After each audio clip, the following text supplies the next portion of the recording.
पौराणिक धार्मिक शास्त्रों के अनुसार चैत्र मास के कृष्ण पक्ष की एकादशी तिथि को पाप मोचिनी एकादशी व्रत रखा जाता है। बता दें कि पाप मोचिनी एकादशी होली, रंगपंचमी और नवरात्रि के मध्य आती है। वर्ष 2023 में पाप मोचिनी एकादशी 18 मार्च दिन शनिवार को मनाई जा रही है। चैत्र कृष्ण एकादशी यानी पाप मोचिनी एकादशी के दिन भगवान श्री विष्णु का पूजन किया जाता है। मान्यताओं के अनुसार पाप मोचिनी एकादशी को पापों का नाश करने वाली एकादशी माना जाता है। इस व्रत को करने से तन मन की शुद्धि होती है। साथ ही व्रत के दौरान गलत कार्यों को नहीं करने का संकल्प लेने से जीवन के सभी दुख भी दूर हो जाते हैं। इस व्रत से मानसिक शांति भी मिल जाती है। पाप मोचनी एकादशी कथा एवं महात्म्य का श्रवण पठन करने से समस्त पाप नाश को प्राप्त हो जाते हैं। आइए जानते हैं पाप मोचनी एकादशी की पूजा विधि के बारे में। पाप मोचनी एकादशी के दिन सुबह जल्दी उठकर स्नान के बाद पीले वस्त्र धारण करके व्रत का संकल्प लें।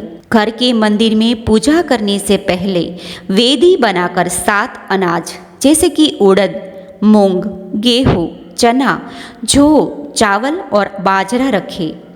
वेदी के ऊपर कलश की स्थापना करें और उसमें आम या अशोक के 5 पत्ते लगाएं। अब वेदी पर भगवान श्री विष्णु जी की मूर्ति या तस्वीर स्थापित करें और भगवान को पीले फूल, ऋतुफल और तुलसी दल समर्पित करें। फिर धूप दीप से भगवान श्री विष्णु की आरती उतारें। शाम के समय भगवान श्री विष्णु की आरती उतारने के बाद फलाहार ग्रहण करें।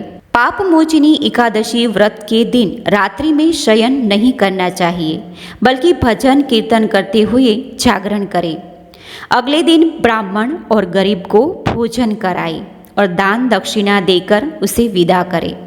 इसके बाद खुद भी भोजन कर व्रत का पारण करें। आइए जानते हैं पाप मोचिनी एकादशी की व्रत कथा के बारे में। पाप मोचिनी एकादशी कथा के अनुसार प्राचीन समय में चित्ररथ नामक एक रमणीक वन था। इस वन में देवराज इंद्र गंधर्व कन्याओं तथा देवताओं सहित स्वच्छंद विहार करते थे। एक बार मेघावी नामक ऋषि भी वहां पर तपस्या कर रहे थे। वे ऋषि शिव उपासक तथा अप्सराएं शिव द्रोहिणी अनंग दासी अनुचरी थी। एक बार कामदेव ने मुनि का तप भंग करने के लिए उनके पास मंजू घोषा नामक अप्सरा को भेजा। युवावस्था वाले मुनि अप्सरा के हाव भाव, नृत्य, गीत तथा कटाक्षों पर काम मोहित हो गए। रति क्रीड़ा करते हुए 57 वर्ष व्यतीत हो गए। एक दिन मंजू घोषा ने देवलोक जाने की आज्ञा मांगी। उसके द्वारा आज्ञा मांगने पर मुनि को भान आया और उन्हें आत्मज्ञान हुआ कि मुझे रसातल में पहुंचाने का एकमात्र कारण अप्सरा मंजू घोषा ही है। क्रोधित होकर उन्होंने मंजू घोषा को पिशाचनी होने का श्राप दे दिया। श्राप को सुनकर मंजू घोषा ने कांपते हुए ऋषि से मुक्ति का उपाय पूछा। तब मुनिश्री ने पाप मोचिनी एकादशी का व्रत रखने को कहा और अप्सरा को मुक्ति का उपाय बताकर पिता च्यवन के आश्रम में चले गए। पुत्र के मुख से श्राप देने की बात सुनकर च्यवन ऋषि ने पुत्र की घोर निंदा की तथा उन्हें पाप मोचिनी चैत्र कृष्ण एकादशी का व्रत करने की आज्ञा दी। व्रत के प्रभाव से मंजू घोषा अप्सरा पिशाचनी देह से मुक्त होकर देवलोक चली गई। अतः जो कोई भी मनुष्य विधि पूर्वक इस व्रत को करता है, उसके सारे पापों की मुक्ति होना निश्चित है।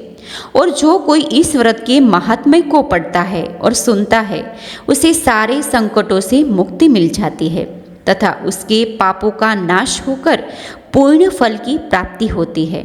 ऐसा इस एकादशी का महत्व है। धन्यवाद।